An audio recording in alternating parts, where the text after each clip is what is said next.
Joining us right now on the line, Lanny Davis. Lanny, good to have you on the show this morning. You doing okay? Good morning. How are you? I'm doing very well. I want to start off with a little clip from Debbie Wasserman Schultz on the Sunday talk shows this weekend. I think, actually, Candy, that Democratic candidates will be able to run on Obamacare as an advantage leading into the 2014 election. Oh, I'm sorry. That was a breathtaking statement, at least from my perspective, Lanny. Debbie Wasserman Schultz now believes that even given all of the trouble and all of the concern about the Obama Affordable Care Act, that Democrats will actually be able to run on this as a good thing in the 2014 elections. Do you agree with Debbie Wasserman Schultz on that? Well, my mother used to say when Debbie's a great friend and a great optimist, and she'd probably say if she were alive, Debbie, from your mouth to God's ears. But honestly, given the way it's going right now, do you see that Obamacare now as being a positive thing? The signature piece of legislation of this administration is now, many people believe, an albatross hanging around all Democrats' necks.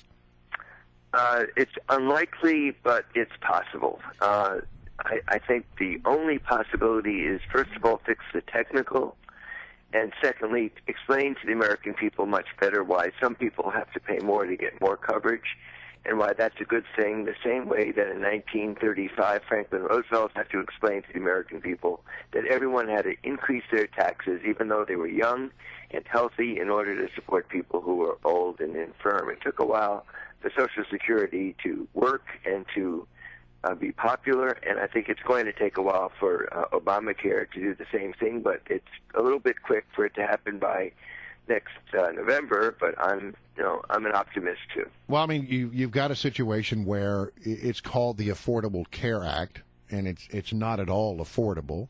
You got the president who's been out there saying every time he was near a microphone, I think somebody went back and researched it, he said it 36 times in front of a microphone. If you like your health care system, you can keep your health care insurance. And that turned out absolutely not to be true. And now we're hearing there's a story out there that says some 52 million Americans may lose their health insurance before this is all said and done. We only had 30 million before who didn't have coverage. Seems to me that you can make a pretty good case that we're going the wrong direction. Well, it wasn't explained very well. I think we messed up. Me and lots of Democrats, I still support this system as necessary, but we messed up in not explaining to people that you are going to get health insurance, but it's going to be at a higher level of coverage. You never have to worry about preconditions. You never have to worry about being canceled. You never have to worry about losing your job. Those are all really important parts of the system. Well, a lot of people got canceled. It doesn't come for free, and you're going to have to change your policy. And in some cases, if you don't get a subsidy, you'll have to pay more. All right, so Lanny, last Wednesday, the 6th, you made a little bit of news when you went on Fox News and said that the president should admit the mistakes that were made, admit his fault in those mistakes, and vow that they are going to fix the mistakes with Obamacare. The very next day, I'm thinking, just like another prominent Democrat, Hillary Clinton, he's taking your advice. The very next night, he went on NBC News with Chuck Todd. He said this. I am sorry that they are finding themselves in this situation based on assurances they got from me. Lanny Davis, you're a crisis management expert. Is this president managing this crisis well?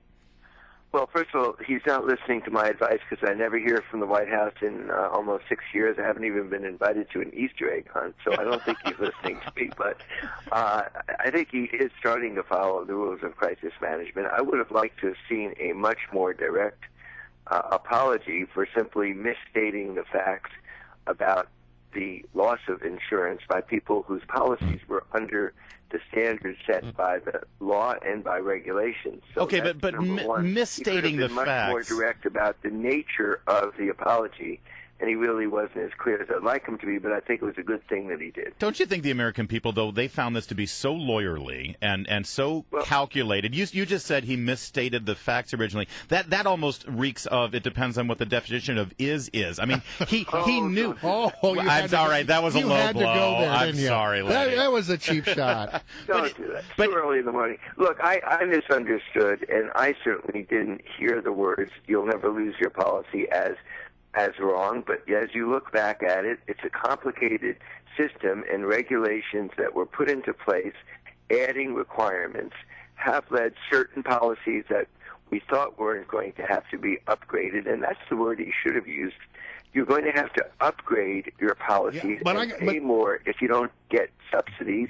And people who get subsidies are millions and millions of people who are not able to afford health insurance who now will be getting tax subsidies. You know, if the president had been truly honest, though, back when this was all up for discussion and when the votes were taking place, and he said, hey, by the way, some of you are going to have your insurance canceled, but we're going to replace it with better insurance, but that better insurance, good chance, is going to cost you more. Yes. This never would have passed.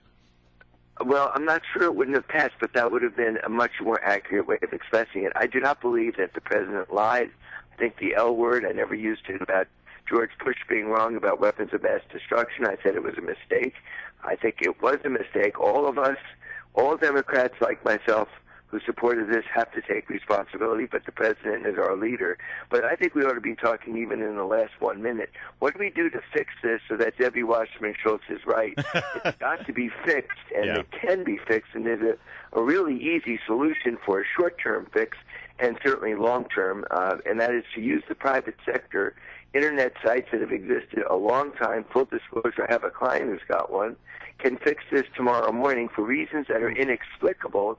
On Sunday, the administration announced it is going to refer people to insurance companies and not to private sector websites that could sign people up tomorrow. But Lanny, the bigger doesn't require government. But Lanny, the bigger problem right now politically goes beyond the website. We're talking about the policies within the Affordable Care Act. Let me ask you this, though, really quickly. I know we are almost out of time, but I'm not kidding. You are an expert at handling a crisis, and many people will look at what happened in Virginia as a crisis for the Republican Party. Debbie Wasserman Schultz continues to push the idea that the war on women will be a talking point for the Democrats. Very quickly, what's your advice to Republicans in pushing back against that? You know that there's not really a war on women, so how should they message this? Yeah, it's a very strong expression, and it's too rhetorical for me, but that's what campaigns do.